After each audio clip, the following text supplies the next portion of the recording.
the story of Adam and Eve and how they became embarrassed once they realized, like, oh my God, we're naked and everything. It's kind of like children. We have no shame. Right. We have no fear. Right. We do all of the things, whether they fail, succeed, or not.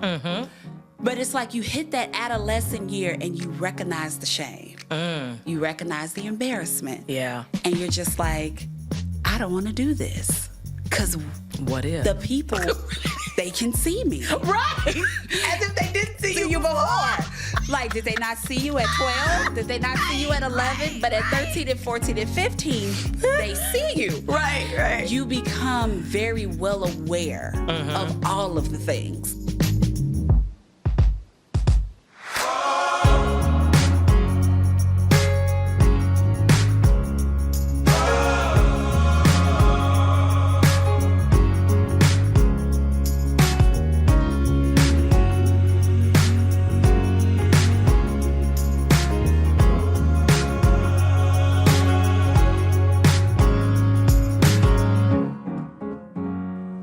Hello, and welcome to today's episode of Pressed into Purpose. I am your host, Valeria Wright. Now let's meet today's guest. Dr. LaToya L. Abrams is a native and current resident of Chicago, Illinois. Dr. Abrams attended Roosevelt University, where she received her BA in psychology and MA in clinical professional psychology. She has an MA in forensic psychology with a concentration in law enforcement from Argosy University. Dr. Abrams also received her PhD in counselor education and supervision from Alder University. She is a licensed clinical professional counselor in Illinois, a licensed mental health counselor in Indiana, and a national certified counselor. Dr. Abrams has been in the counseling field for 15 years, providing individual therapy in various settings. Dr. Abrams is currently a tenured track assistant professor at Chicago State University in the Counseling and Psychology Department. She has authored several journal articles and book chapters. She currently serves as the president of the Illinois Association for Couples and Family Counseling. She is also the CEO and founder of the Essence of Healing, LLC. Please help me welcome Dr. LaToya Abrams. Hello. Hi, how are you? I am wonderful. Good. So glad to have you today. Thank you. I am so happy to be here. I am, as I was reading through your bio and as I've gotten to know you a little bit, some of the things I was thinking, I was like, has she always, like from a child, been like a counselor or wanted to be a counselor? Because listen, you have done all the things. In counseling. So I guess I'll start with the first question. Yes. What made you choose counseling as a profession? You know what? I'm going to backtrack because this was not in the cards for me. Okay. This was not something where I woke up and like, you know how kids say, I want to be a doctor, I want to be a lawyer. I never woke up and said I wanted to be a counselor. I wanted to be a backup dancer. Are you serious? I wanted to do choreography. Okay. I always like to dance, like to sing, do those type of things. And so as I got older, you're in high school, they're talking to you about careers and you're trying to figure out, okay, now we'll be in the backup dancer, provide. Is it gonna pay the bills? Right. Will this pay some rent? Things of that nature. And so I was like, I may have to switch some things. I may have to think about what I really want to do. And so I think counseling let me backtrack again. I actually majored in business. Okay. I do not like math. I think pretty much all the math class I touched in college, not so great. And I remember calling my mother and I told her, I said, if I fail this next math exam, I'm dropping this program. Then I'm going to go over to psychology. Okay. And that's what I did. Wow. And so learning about the mind, how humans work, why they engage in certain behaviors, I started to become more interested.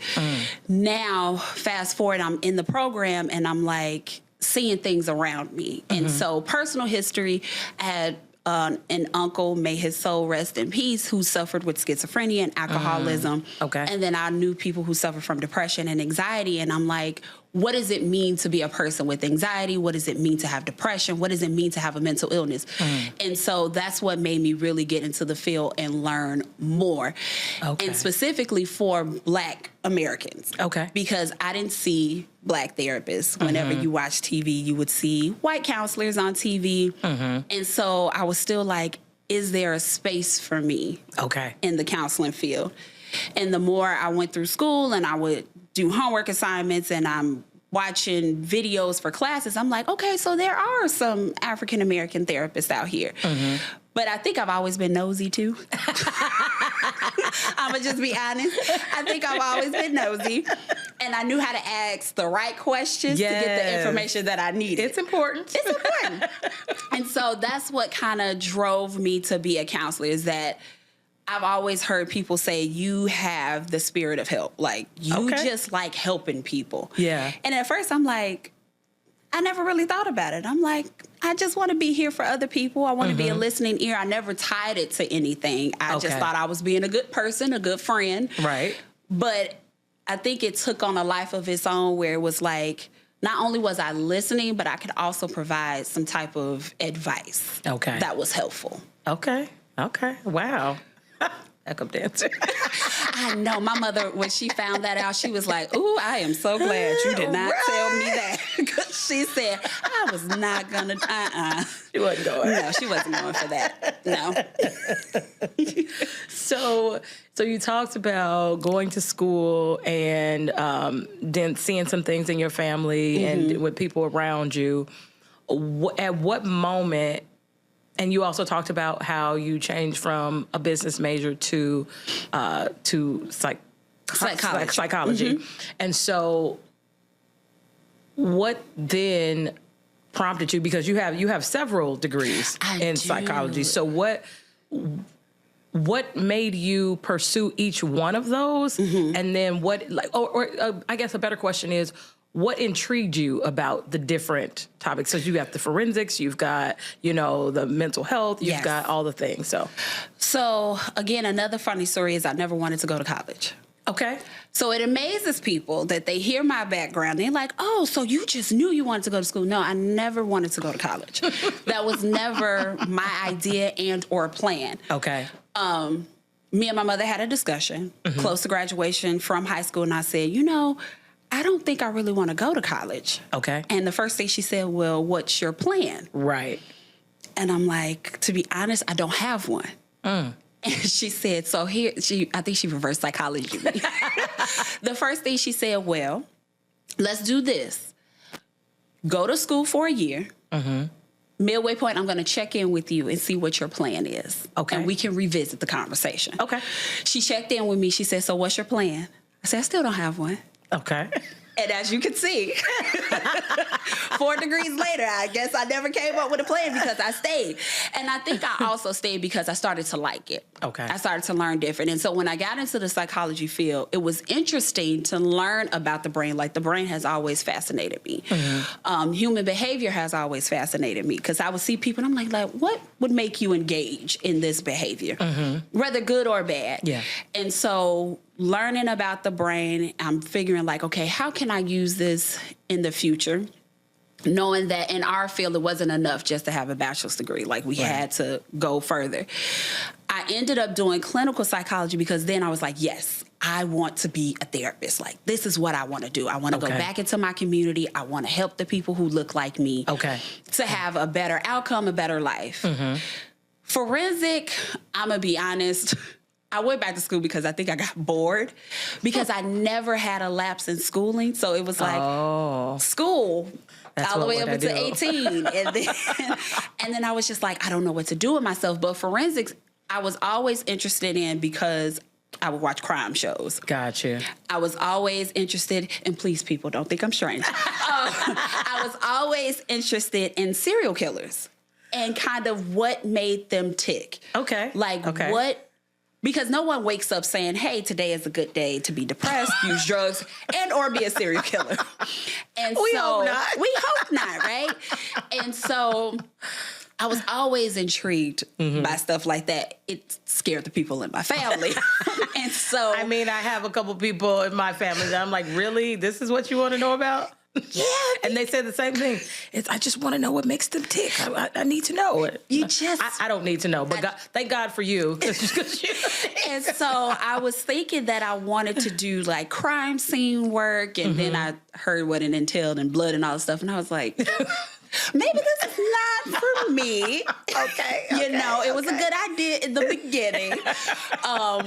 And so I kind of moved away from that. It did help me in my background because I used to work for a methadone clinic. So it kind of helped me in that space. Wow. And then I was like, you know what? I have master's degrees. Let's go ahead and just do the doctoral degree. At this point, my mind shifted to more of, I still want to do counseling, but I think I want to teach now. Okay. I want to show other people how to do what it is that I do. Okay. So I think that's kind of how I came to be in those different fields. So how far along in your career were you before you said, I need to go back and get this PhD?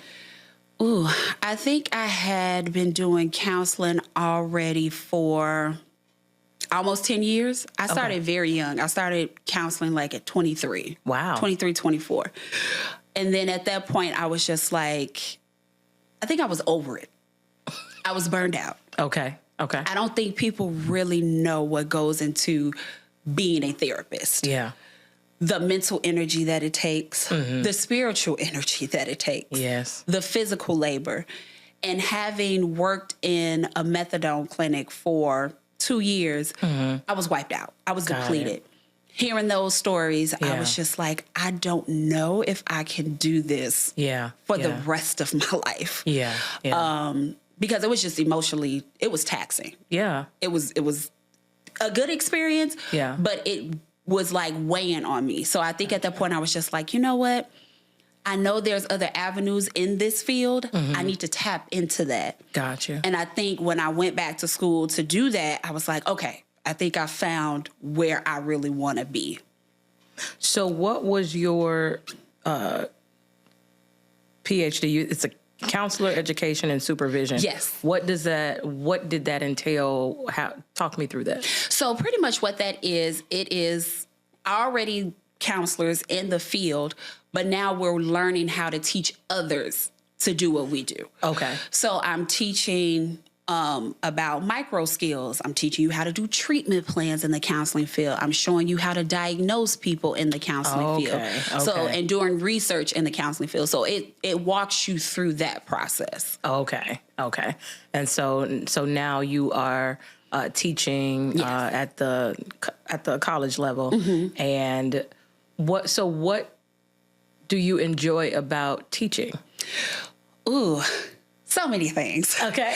I think it's really rewarding to see the students grasp the information. Okay. It is also rewarding for me to see them become licensed in this field. Because when they come in, they're kind of like, I don't know if this is for me. They're fresh. They're very green. Some students know some things, but they don't know the ins and out of counseling. So to see them go from deer in headlights to like, I got this. Yeah. Like I'm in internship and I have 7 clients, Dr. Abrams, and I'm doing all these amazing things. Like that really does warm my heart. Yeah. It really, really does. Okay. Yeah. What challenges have you faced along the way? Because I know that you are an educated, talented, beautiful Black woman in America. Yes. And I know being a Black woman in America, that is not an easy space to be in various circles. Yeah. So what, and just in general, what challenges have you faced along the way in the field? I think right off 2 things when I was younger, it was age. Okay.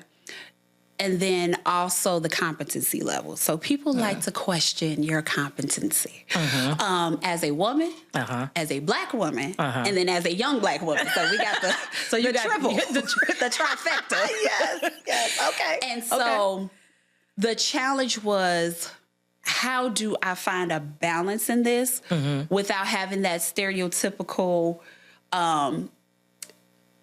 label of being aggressive or angry. Yes, yes. Because I was very passionate. Yeah. And I become very passionate when people want to kind of test the waters with me. If I'm going to say it really nice. Understood. And so when I worked in places where there may be of other people, it was a lot of learning how to stand my ground. Yes, yes. Say what I need to say with the firmness and assertiveness. But also trying to be authentic to myself, because I feel like I had to code switch in those settings, right? And so I'm like, I can't be LaToya. As me and my husband like to call her LaTanya, we like to give her a different name. I can't be her in these settings because people are easily offended or sensitive, and they don't know how to take that. Yeah. And so it became anxiety provoking for me, because I'm like, how do I show up today? Yeah. Yeah.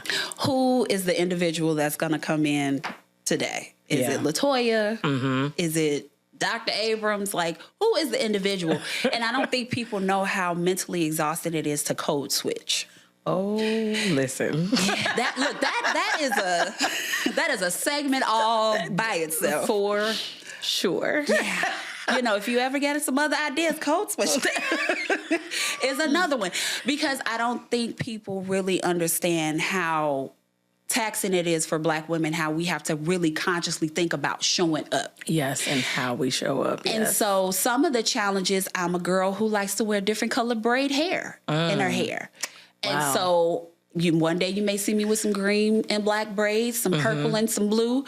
And I was like, do I cut this out now? Do I stop doing these things? Because I don't want my white counterparts to look at me like, oh, is she a professional? Right. We can't take her seriously. Right. And so that was another thing. And thank God for my cousins, Dr. Lockhart, Sherry, Brandy, all my good people who were like, your professionalism isn't tied to your aesthetic. You look professional. What does your hair color have to do with what comes out of your mouth? So those were some challenges. And then just finding my footing, you know, being young, and when you're working with seasoned people, I'm gonna be honest, they're not quick to help you. It's kind of like, I'm gonna hold on to this information. I'll give you little tidbits. Okay. But then you swim. And you fish for yourself and you figure it out. And so those were kind of challenges, but thank goodness that I'm the type where, you know what, that's okay. I'm going to figure it out. You give me one little clue, trust me, I'll figure out the rest. Okay. I'm good. I didn't think about the young part, but in thinking about you being a young counselor, I think about, because we judge people. Look, everybody judges. Yes. We all have moments when we, aren't our best selves, and we prejudge people. Yeah. I remember going to counseling for the first time, and I prayed, and I was like, God, I need a counselor, I need a therapist, but I need them to be a Christian. Yeah. And, because it's important to me that that whoever is counseling me aligns with the values that I have. And so, because I tried a therapist well, I guess it was the second time I was going to therapy. The first time I went to therapy, I went to this lady, and look, God bless her, but she was an older woman, an older white woman. And when I sat and talked with her about my issues, and I was having issues in my marriage at the time, within the first visit, she not only, she validated some things some things that I said, but then she diagnosed my husband. Ooh. And I was like, oh no. Wait now. And he was not present. He was not present.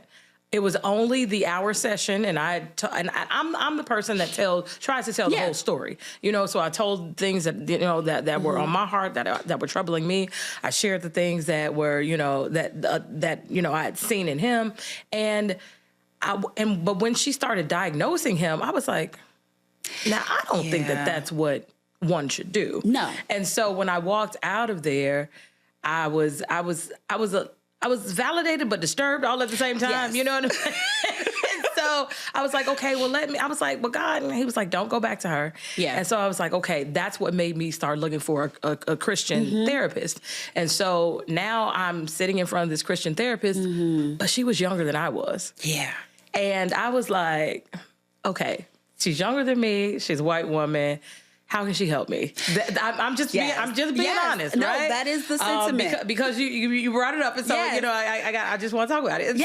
And so I sat there and I started sharing my story and all the things. And I shared, once again about my marriage and all the different things. She listened to me, and she said, "Can we pray?" I was shocked. Yes, I said. Now, mind you, I looked for a Christian therapist, but I was like, can we pray?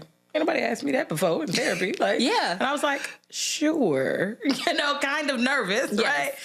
And the first thing she said was, God, you are the God of miracles. We need you to work a miracle in this situation. Yes. It changed my entire view of her. Yeah.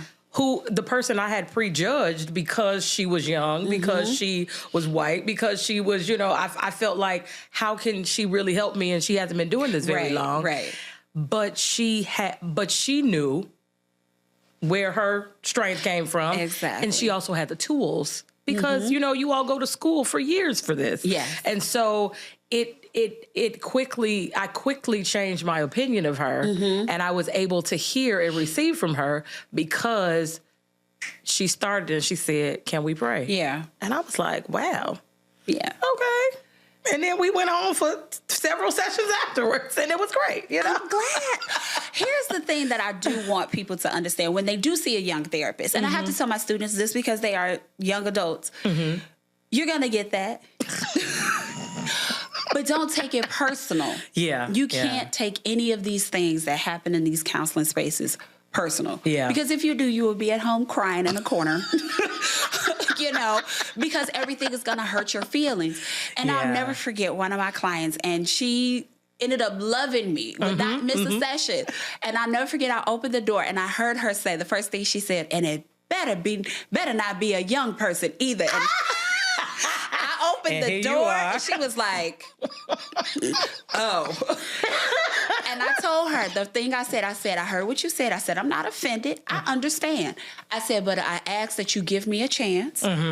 If it does not work for you after this first session, you have autonomy, which means you can definitely not see me again. Yes. We went on until I left the company. And she was devastated when I left. She was like, oh my God, are you leaving? I was like, yes. But she was like, I'm glad I took a chance on you. Yeah. She said, because this was one of the best experiences that I had with therapy. And she said, I saw you as a kid. But she was like, you're so wise. Right. You're so wise. You're full of wisdom. I'm like, well, thank you. I tried. See, and I think that's something that we all need to just kind of check sometimes.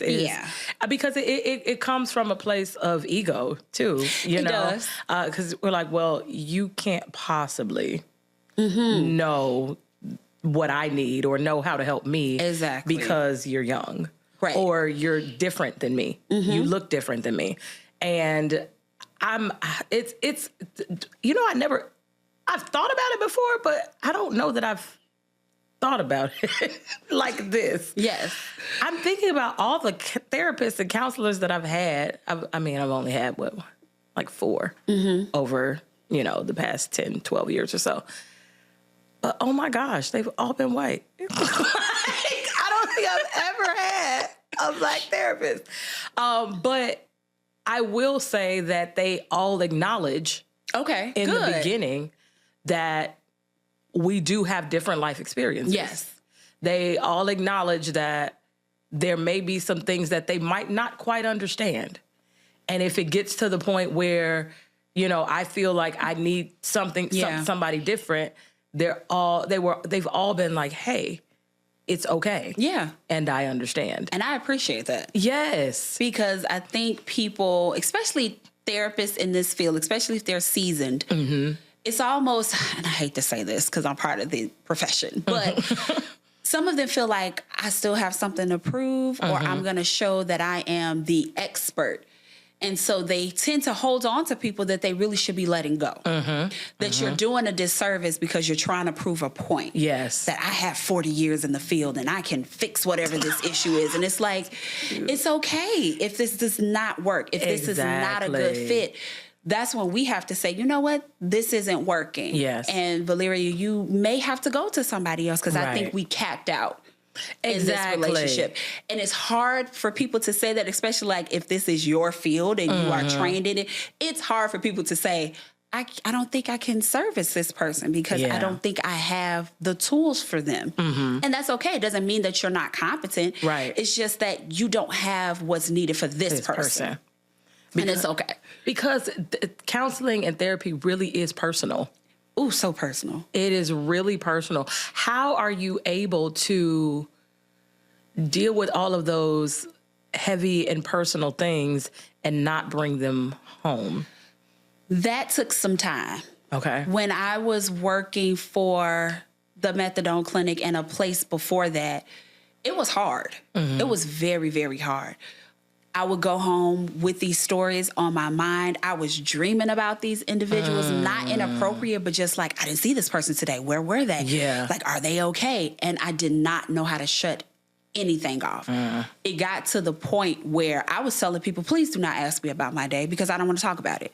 Gotcha. And my mother was like, well, I'm going to ask you about your day because you need to talk about it. Right. But as I got further in the field, I found a place where what happens here is going to stay here. Right.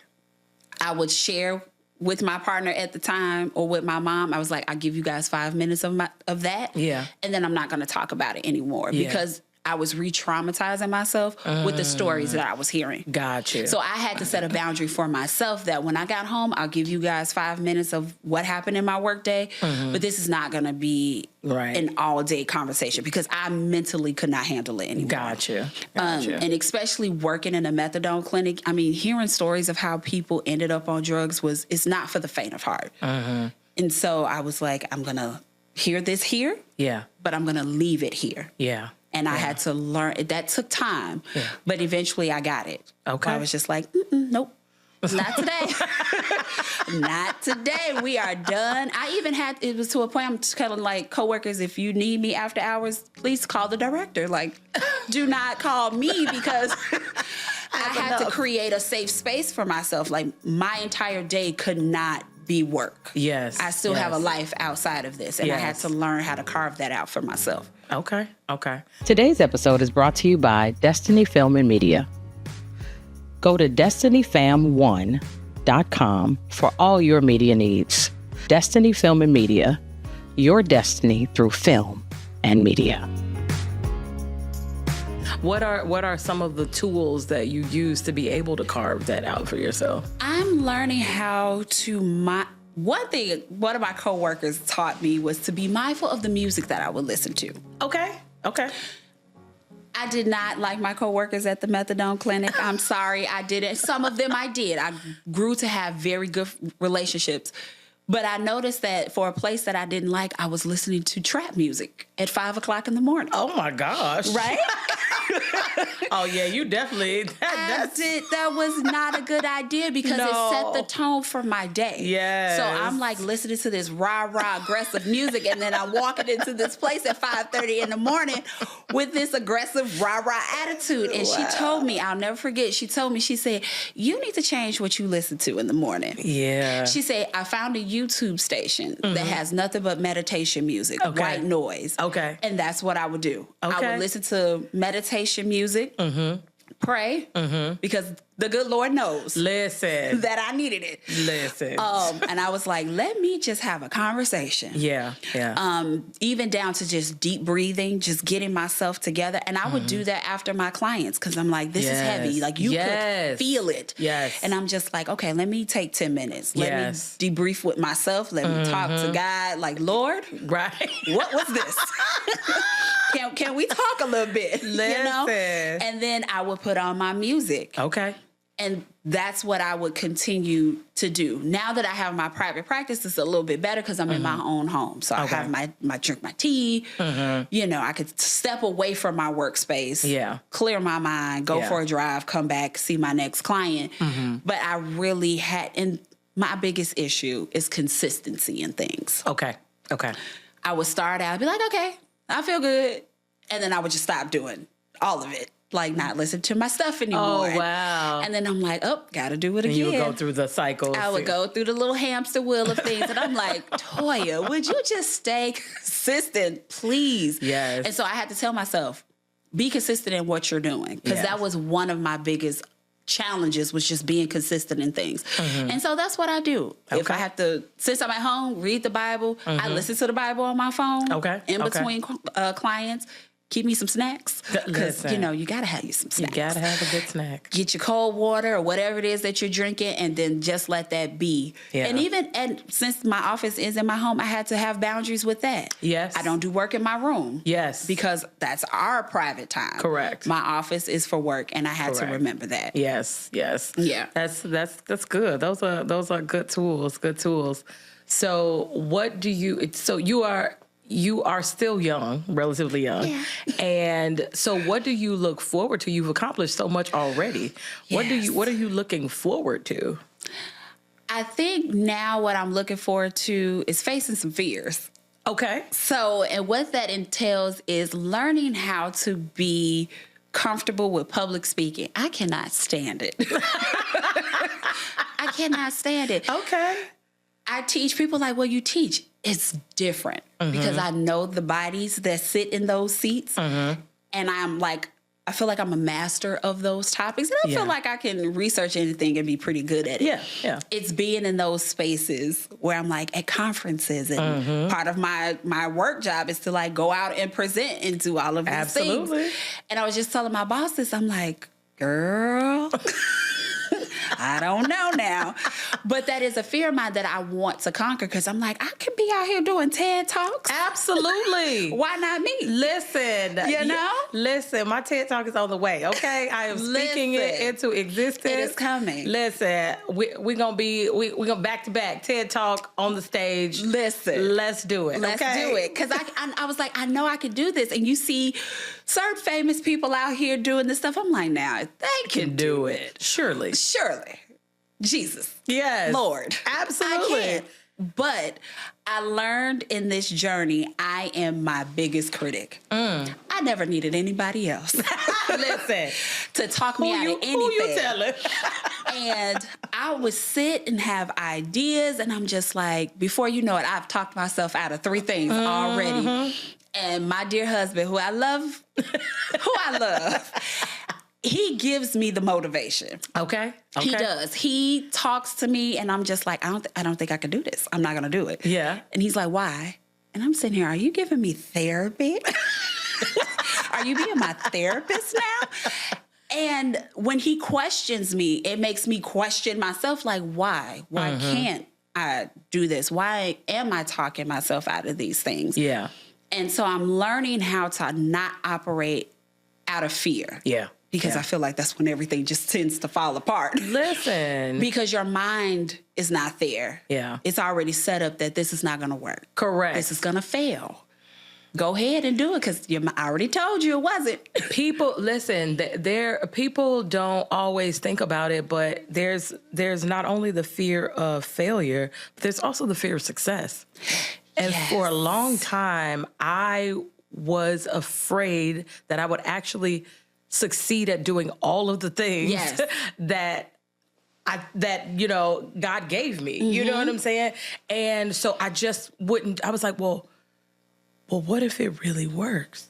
Or what if it really does take off? Yeah. Then what? And it's like, well, great then. But in my mind, exactly, it was like, but then what? Like I can't. Yeah. What? I was afraid of what would have to come next. Yes. In my head. Yes. I had all these things. Well, if this succeeds, or when this succeeds, then I'm gonna have to do this. Or then if I achieve that goal, then what's left? What's left? And I don't know. It's just I have worked very hard to overcome Yes. the fear of success over these last 4 years.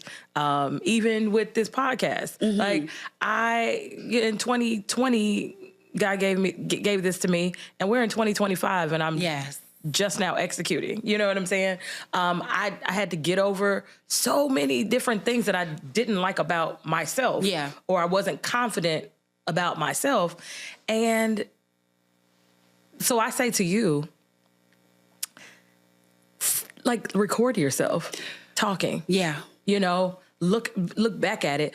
Get accustomed to hearing your voice, because that was one of the things that I struggled with. I didn't like the sound of my voice. And it's so crazy because your voice is very soothing. Well, thank you. And I was like, nobody has ever told you that your voice sounds crazy. Exactly. Why is it that why don't you like your voice? You've had the same voice your entire life, and nobody has ever complained about it. Exactly. Why are you? It was craziness.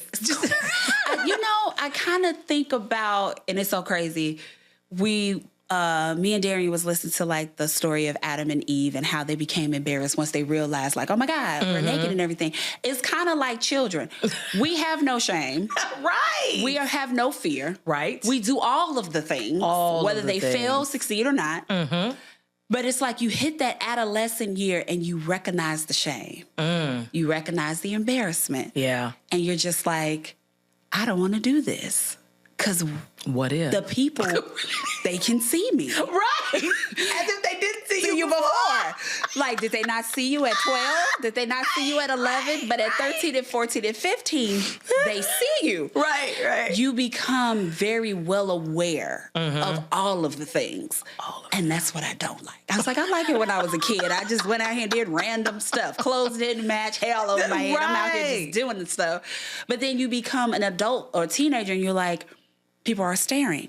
People have critiques. Yes. Do I fit the mold? You have 1,003 questions. Yes. Do I look the part? Do I sound okay? Like you said, I didn't like the sound of my voice either. I'm like, this is the same voice that the Lord gave me. And it's beautiful. And it's beautiful. But it's like, for some reason, I don't want to see myself on camera. It's like you had the same aesthetic since you were a child. What's different today?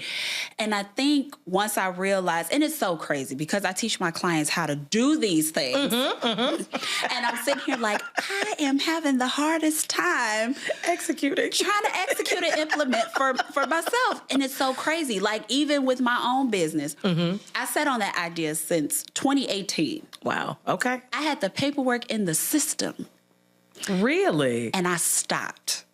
Because the first thing I said was, what if this does not work? What if I don't get clients? What about money? What about this, that, and the third?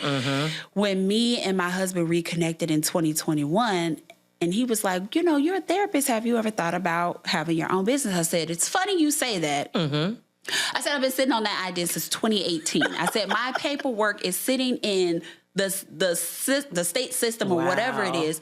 And he's like, so what are you doing? I said, well, nothing. Right. I was like, I'm not doing anything. He was like, so you don't want to work for yourself? You don't want to have your own? I was like, I do want to have my own. He said, so again, what are you doing? I'm like, this man, you have not been in my life but a teaspoon of a minute. And you are like pushing me. Yeah. And when people start to push, I start becoming resistant, and it turns into irritability. Okay. Because I'm like, okay, stop pushing me. Yeah. But I know you're pushing me for the right thing. Right. I'm just uncomfortable. I like comfort. Yes. I like behind the scene things. We all do. When you tell me to step 2 inches to the left out of this comfort box, I'm sitting here looking at you like, okay, that's enough of being on the outside of the box. Put me back in. Listen. Put me back in the box. And I say, you know what? Since you are giving me the motivation, I'm going to do this. Okay. I said, I'm going to see how this goes. Yeah. Mine was already doing what it wanted to do. Okay, girl, go ahead and see if you want to. I said, okay. He helped me with the legal Zoom stuff, and he got me all of that. Yeah. But it was a sense of pride when I saw on like August 16, 2021. I remember that. Come on. Where they were like, your paperwork is in the system. You are now the Essence of Healing LLC. I cried. And I'm not a crier.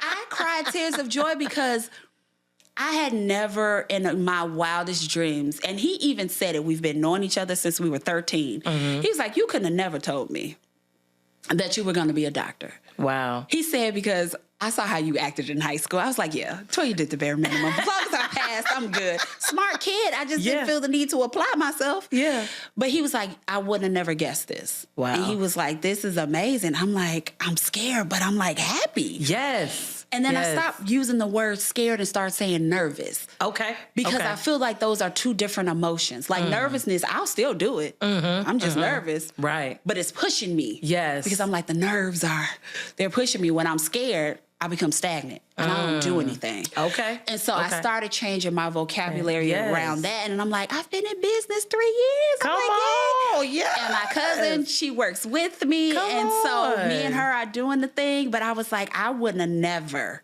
guessed that I would have my own business. And my mom and my dad loves to brag on that. I bet.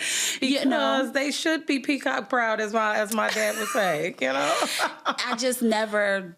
That was just never the vision. I don't know if I really had a concrete vision for myself because I just never thought about things. I was just the kid who was like, okay, I'll do something. If it don't work, we're going to move on to the next. Right. But I was very proud, and I thanked God every day because I was like, what about money? I paid for my business out of pocket.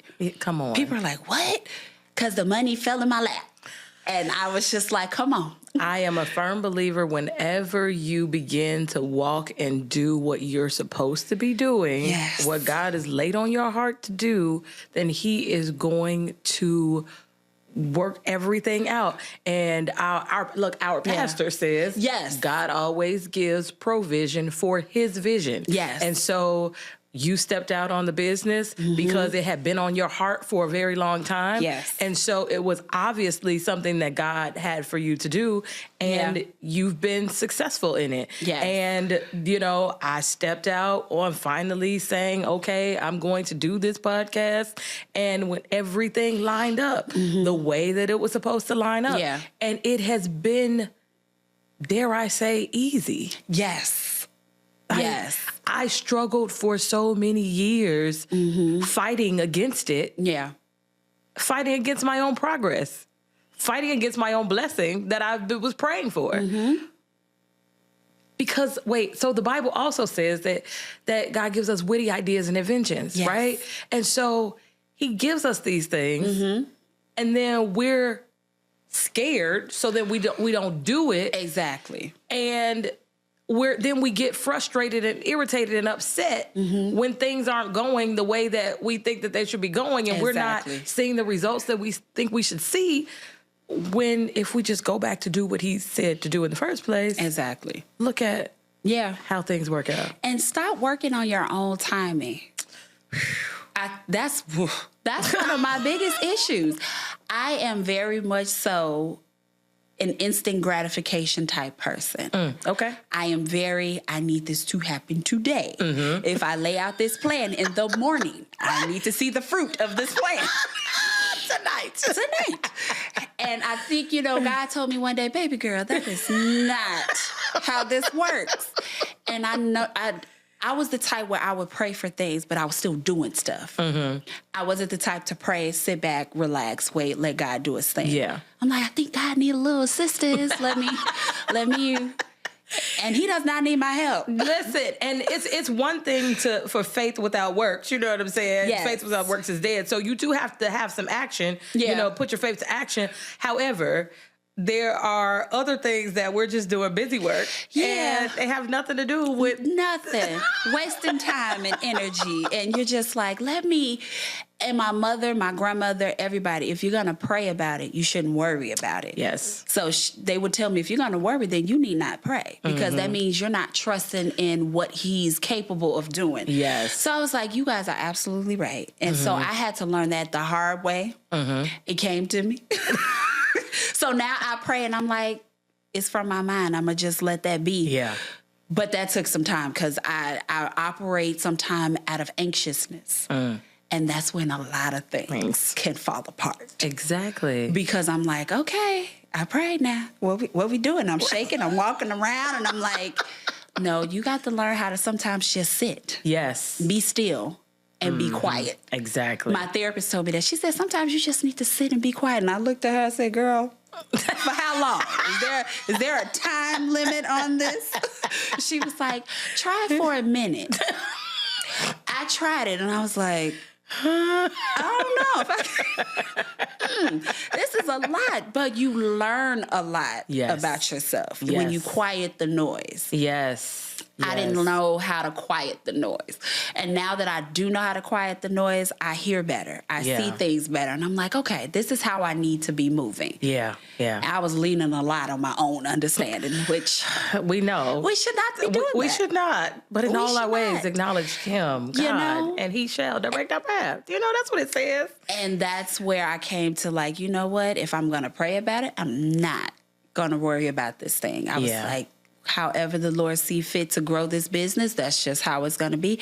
And it's been doing well. You know, it works for me because I do have a full-time job. So I don't take on too many clients. Okay. But it works. Yeah. It works. And I can still do what I love to do, but at my own leisure. Gotcha.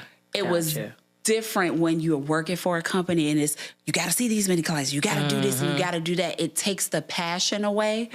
Okay. Because I felt like it was more corporate goal driven than I want you to really sit down and help this individual because there was a goal tied to it. Now me doing my own thing, it's like I can really help the people how I need to help the people. Can be people focused and not exactly profit focused. Exactly. So that's why I'm just like, I love my business. I do. I love it. I love it. I love this for you. Thank you. So as we wrap up the conversation, if you were to give, and I know you have students, so maybe it's advice that you give your students, but what advice would you give to someone who is thinking about going into the psychology field or the counseling field? What advice would you give them? The first thing I would say is definitely have a passion for it. Do not make money the focus because it's not always there. Right.